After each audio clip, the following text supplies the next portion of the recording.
yang tahun lalu.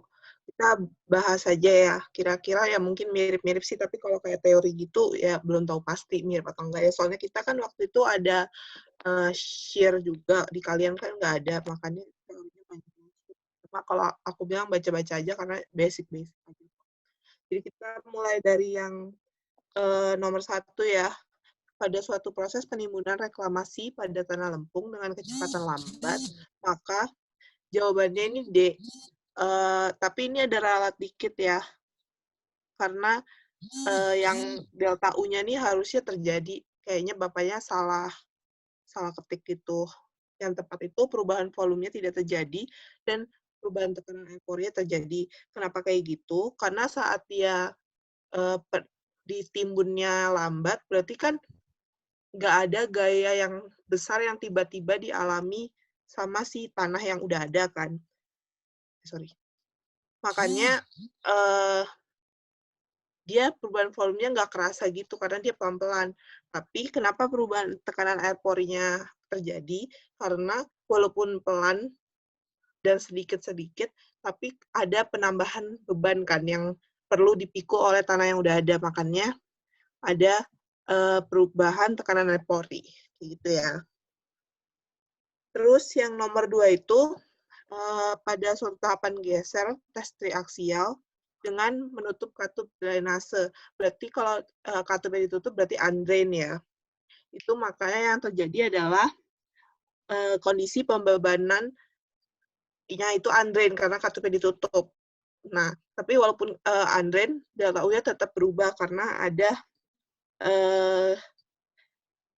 gaya yang bekerja itu, jadi airnya kayak tetap kan dia tetap berusaha mencapai supaya airnya keluar kan, makanya si delta U-nya tetap bakal ada walaupun kondisinya undrain. Terus yang nomor 3, itu suatu tes triaksial dilakukan untuk analisis stabilitas lereng dengan kondisi tes A dan B. Itu ada 2 sampel yang tanah lempung terkonsolidasi normal. Bedanya, sampel B itu dikonsolidasi dengan confining pressure yang lebih kecil dari sampel A. Terus dites shear-nya. Nah, karena confining pressure-nya B lebih rendah, berarti dia settlement-nya lebih kecil, karena gaya yang dipikul lebih kecil. Makanya kalau settlement-nya lebih kecil, berarti kan air for excess water-nya yang di dalam tanah masih lebih banyak, berarti tegangan efektifnya si tanah tuh lebih kecil kan. Nah, kalau tegangan efektifnya lebih kecil, berarti kuat gesernya juga lebih kecil. Makanya yang sampel A itu kuat gesernya lebih besar daripada sampel B. Kayak gitu ya. Kalau shear itu hubungannya sama tanahnya aja. Nah, biasanya tanahnya aja kan dilihat dari tegangan efektifnya. Makanya itu korelasinya. Nah, terus yang nomor selanjutnya ya. Ada yang mau nanya dulu nggak sampai sini? Masih oke?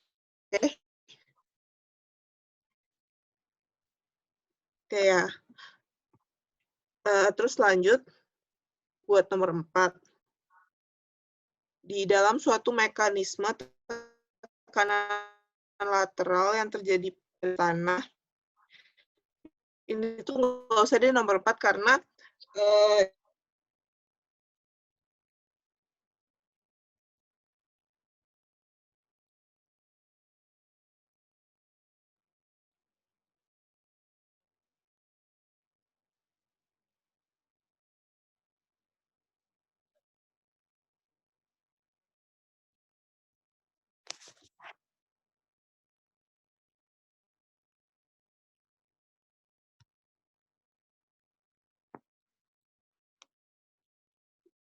Kayaknya keputus ya si Eva ya. Oke lah. Ya udah. Jadi intinya nomor 4 itu nggak dibahas ya. Gue lanjutin aja ya, bentar. Biar cepet juga.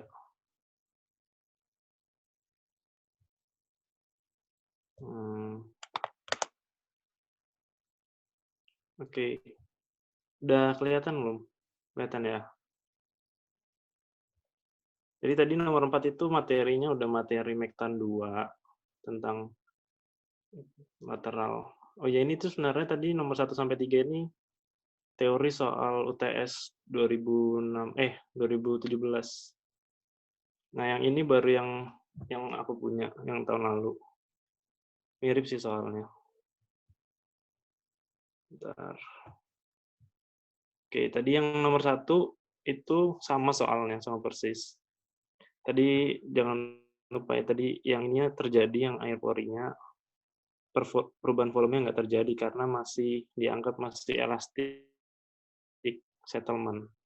Terus nomor 2, di dalam suatu pembebanan kondisi undrain pada tanah lempung, tekanan air pori berlebih yang termobilisasi akan, nah jadi di sini tekanan air porinya itu udah dianggapnya udah termobilisasi, jadi si tekanan air porinya bakalan berkurang gitu kan. Nah, ketika dia berkurang, maka tegangan efektifnya bertambah. Nah, ketika tegangan efektifnya bertambah, kuat geser tanahnya juga bertambah, karena ada hubungan antara tegangan efektif sama kuat geser tanah. Oke, terus nomor 3. Dalam suatu peristiwa konsolidasi pada tanah lempung, maka terjadi, nah ini yang udah kalian tahu kan, jadi waktu konsolidasi, excess pore water pressure-nya turun. Jadi delta O-nya turun tuh.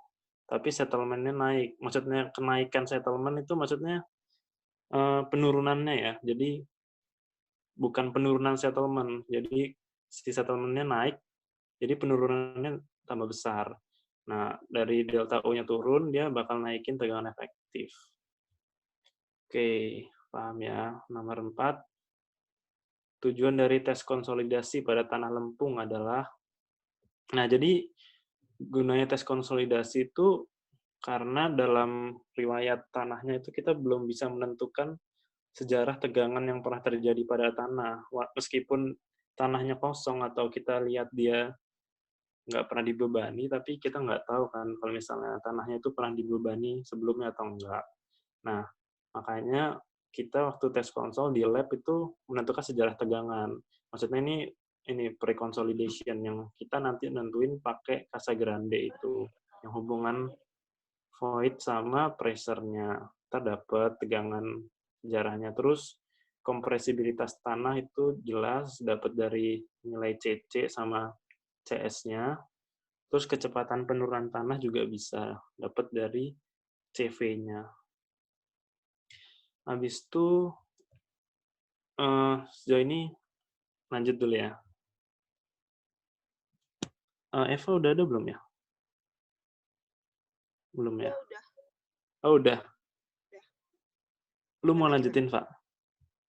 Ya, nomor 5 ya? Iya, nomor 5. Oke, yang nomor 5 kan dalam memperkirakan besarnya penurunan konsolidasi suatu lapisan lempung, perlu diketahui bahwa lapisan tersebut NC atau OC kan. Nah, itu penting karena saat dia kondisi sebelumnya itu OC, berarti kan kalau OC dia udah turun nih. Terus habis itu saat bebannya berkurang, dia keangkat gitu, misalnya bangunannya roboh, makanya berarti kan dia swelling nih, dia akan ngembang lagi sedikit, tapi nggak mungkin balik ke normal sebelum nggak adanya bangunan itu kan. Makanya saat setelah swelling dan dia dikasih beban yang baru, dia penurunannya sedikit, kayak gitu, nggak kayak dari normal langsung banyak gitu. Nah, kalau NC kan dia belum pernah mengalaminya, makanya dia penurunannya banyak. Nah, jadi perlu diketahui NC dan OC karena penurunan saat kondisi NC itu lebih besar daripada kondisi OC yang mengakibatkan compression index-nya lebih besar daripada yang karena compression index-nya lebih besar daripada swelling-nya tadi kan. Kalau swelling kan dia kembalinya sedikit aja, nggak langsung full. Kayak gitu. Nah, terus buat nomor 6, pada tanah pasir, komponen kuat geser yang berperan adalah jadi pasir ini ada 2 kondisi di mana loose dan juga dense. Nah, Termasuk untuk kan kuat geser. apa, sorry? Kuat geser Ada nggak masuk bahan UAS kan? Nah, dari materi-materi kalian sebenarnya nggak masuk. Makanya aku sebenarnya nggak terlalu fokus ini juga. Cuma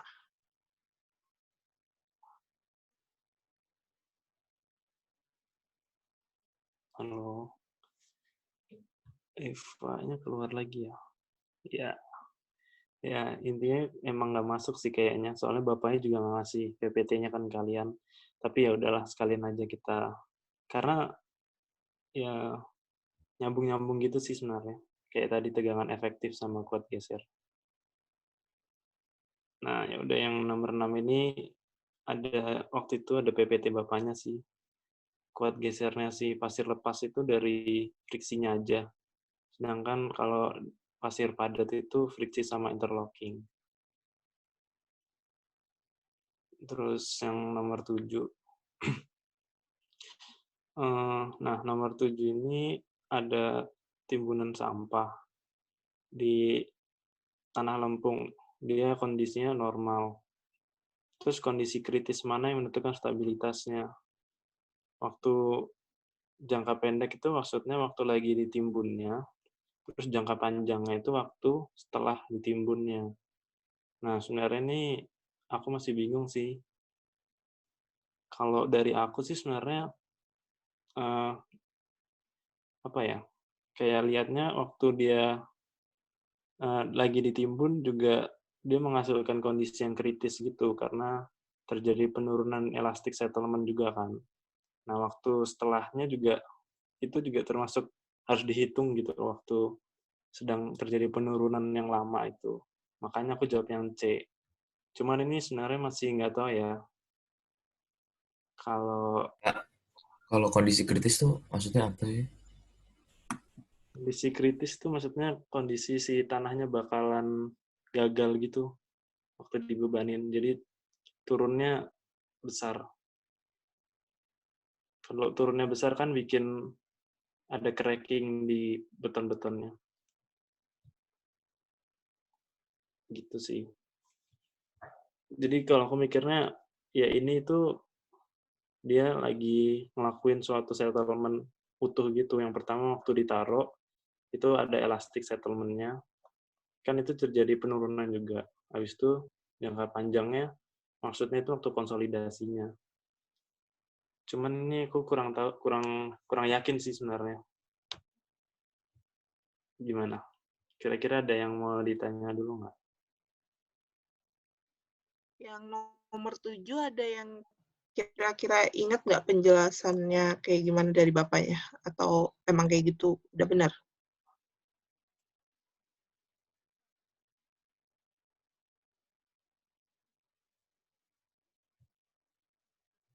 Ya bapaknya pernah bahas gitu kan. Coba kalian ntar. Assalamualaikum, Kak. Oh iya, apa-apa. Itu nomor 7 hubungannya diketahui NC apaan ya, Kak? Hmm. Hmm. Gini, diketahui NC tuh karena kalau bisa dibebani kan timbunan sampah nih sebenarnya berat juga kan. Kalau kayak satu lereng gitu kan bakal berat. Nah, makanya kalau dia OC berarti kan dia sebelumnya udah pernah mengalami beban yang lebih besar dari beban si sampahnya itu misalnya. Berarti kalau dia OC dia kasarnya bakal sedikit lebih kuat dong karena dia sebenarnya udah pernah ngalamin beban itu. Nah, kalau NC kan dia belum nih. Ini bebannya lebih besar makanya ada kemungkinan penurunannya besar yang bisa menyebabkan dia dalam kondisi kritis atau nggak stabil itu. Kayak gitu sih. Berarti kalau kayak gitu bener ini dong, dicek jangka pendeknya aja. Kan nanti jangka panjangnya bakal lebih keras kan daripada ya dia nggak bakal mengalami masa kritis itu gak sih? Kayak yang kan aku juga nanya ke Kak Hasna tuh, kata dia karena NC terus awal-awal jadinya dia butuh dicek pas jangka pendek. Terus kalau dia jangka panjang dia bakalan lebih kuat dari sebelumnya. Jadi sebenarnya nggak perlu dicek lagi untuk kondisi kritis gitu katanya. Iya, benar-benar. Ini tadi kita kan agak bingung juga, terus udah nanya juga yang benar kayak gitu sih, dan lebih masuk akal kayak gitu juga kan. Yang berarti yang 7 ini jawabannya adalah B kan, diralat ya. Oke ya, ntar aku ganti. Tapi coba kalian cari-cari lagi ya. Kayaknya di buku ada mungkin. Oke, thank you ya. Lanjut ya. Atau ada yang mau nanya lagi nggak? Nggak ada ya. Oke, jadi perhitungannya ini sebenarnya sama persis kayak tugas-tugas yang udah dikasih sama bapaknya. Jadi harusnya kalian lebih cepat paham lah ya. Nah, ini tugas yang pertama, yang soal pertama itu ada pondasi dangkal, kayak gini konfigurasinya. Terus disuruh ngitung ini penurunan konsolidasi, sama lah. Udah diketahuin semua nih CC, CS-nya. Cuman kita ya tugasnya cuman harus nentuin dia OC atau NC gitu. Nah, yang pertama ini ya nyari in situ stresnya atau tegangan overburden awalnya. Pakai ini. Habis itu cari tegangan efektif si lapisan clay dari penambahan beban si pondasinya pakai 2:1 aja karena dimintanya 2:1. Jangan lupa kalau topnya itu di sini clay dari pondasinya ya. Berarti 1,22 ini Z topnya. Terus di tengahnya 1,22 tambah 3,05 bagi 2. Terus bottomnya di sini bawah. Nih jadi Z-nya ada 3. Ntar dapat deltanya juga ada 3. Oke, habis itu ntar dicari average-nya pakai persamaan ini. Habis itu kita nentuin dia jenis konsolidasinya apa. Oh, jadi tadi di soal itu kita nggak biasanya dikasih tauin tegangan prekonsolnya, cuman yang ini nggak dikasih tauin. Dikasih tauinnya OCR-nya aja. OCR-nya 3. Nah, rumus OCR kan cuman tegangan prekonsol per tegangan overburden. Tinggal dibalik aja buat nyari prekonsolnya. Berarti 3 dikali ini tegangan overburden. Dapatnya segini nih. Habis itu kita nentuin nih dia masuk, dia kan OCR-nya lebih 1 berarti dia OC, tapi OC ada 2, OCNC sama OC doang. Cara lihatnya ditambahin, terus lihat kalau misalnya dia masih kurang dari prekonsol, berarti dia masih masuk ke OC. Nah, kalau OC rumusnya yang ini, yang bawahnya, yang pakai CS doang. Hanya H clay. Ntar dikali, dapet deh settlement-nya segini. Oke, udah sih itu aja. Terus yang nomor 3 ini sama persis, bedanya key-nya ini sangat panjang ya. Jadi dianggapnya penambahan tegangannya langsung aja. Langsung dari sini 100, nggak perlu pakai ninja top, middle, bottom. Langkah-langkahnya sama persis. Pertanyaannya juga sama persis sih. Cuman dibedain per poin-poin A, B, C, D gitu. Yang A tegangan efektif, overburden, habis itu udah dapet nih. Sama persis karena ada 3 lapisan. Sama jangan lupa ya kalau misalnya di atas air berarti pakai gamma dry. Kalau misalnya udah masuk water berarti dia gamma efektif yang dikurangin sama gamma water. Nah, oh ya, tadi tuh sebelumnya di soal tuh nggak dikasih tauin gamma waternya berapa. Ya kalian bisa ngambil 9,81 atau 10. Yang ini gue ngambilnya 10 sih biar gampang. Terus ya udah dapat ini, dapat OCR-nya juga. Nah, dari OCR-nya itu ternyata dia tanah OC juga, OC kan. Penambahannya udah langsung dikasih tauin di soal, tadi 100. Terus ditambahin nih, tadi yang overburden tambah penambahannya itu ternyata di atasnya prekonsol. Berarti dia zonanya OC dulu baru NC. Pakai rumus yang melibatkan CS sama CC-nya. Oke, habis itu tinggal dikali-kali aja udah dapet DSC-nya. Oh ya, ini perhitungannya kalau misalnya ada salah, Mohon maaf ya. Kastain aja kalau ada yang salah. Tapi konsepnya yang penting gitu. Di situ yang E itu waktu konsol 50% sama 90%. Diketahui CV-nya 0,0294. Nah, ini sama. Ini di soal aku nggak tahu dia one way atau two way. Kalau misalnya one way, berarti yang bawahnya ini dianggap tanah keras gitu. Jadi, yang ngalir ke atas. Cuman aku anggapnya dia two way. 2 arah gitu. Jadi, HDR-nya bagi 2 aja tadi. Lapisannya 5 meter kan. Itu cari T50, T besarnya ini koefisien gitu ada di tabel. Udah, tinggal dimasukin rumus aja. Jangan lupa masih satuannya masih bulan. Jadi ntar nemunya T-nya dalam bulan. Sama persis. Ini T90 harusnya, sorry. Ya, ini T90. Oke, selesai. Ada yang mau ditanya nggak?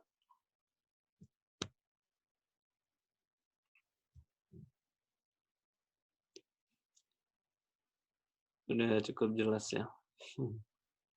Paling kalian yang penting ini sih mantepin teorinya sih. Teorinya emang rada ngejebak gitu. Terus ini nggak banyak grafik sebenarnya. Cuman kalian pelajarin grafik-grafiknya dari Braja. Pahamin cara baca grafiknya gimana, terus kenapa gitu. Terutama yang grafik kecepatan penurunan juga. Grafik settlement gitu. Oke. Udah ya. Gimana kalau ujiannya dikastain bapaknya gimana? Di grup ada ngomong sesuatu nggak? Belum ada ya? Udah sih gitu aja. Eva ada yang mau tambahin lagi nggak, Pak? Yang ngitung penambahan tegangannya jangan lupa juga siapin yang metode lain. Kan nih kebanyakan emang yang 2:1 kan. Cuma siapa tahu yang Bosines itu keluar atau yang apalah itu. Jangan Ya, lupa aja rumusnya disiapin.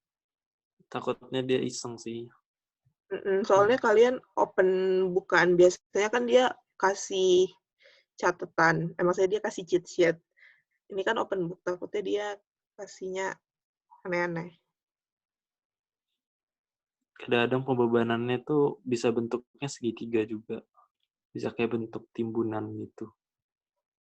Ada banyak sih contoh-contoh di Braja. Kalian baca aja ya. Berdoa aja sih soalnya kayak kita gini. Cuma settlement doang.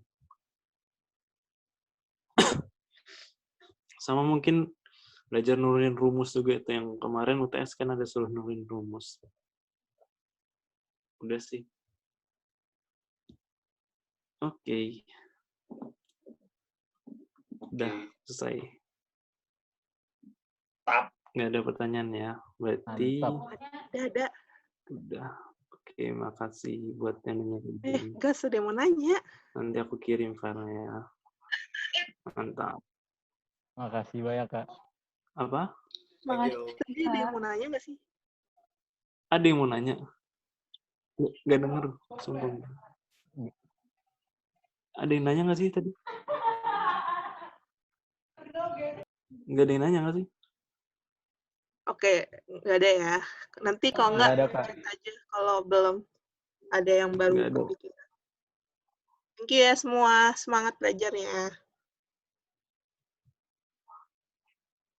Iya, bedain Agas ya, guys. Bede, Kak. ABD, Kak. ABD. guys. Oke. Mantap, Kak. Belajarnya. Bye-bye.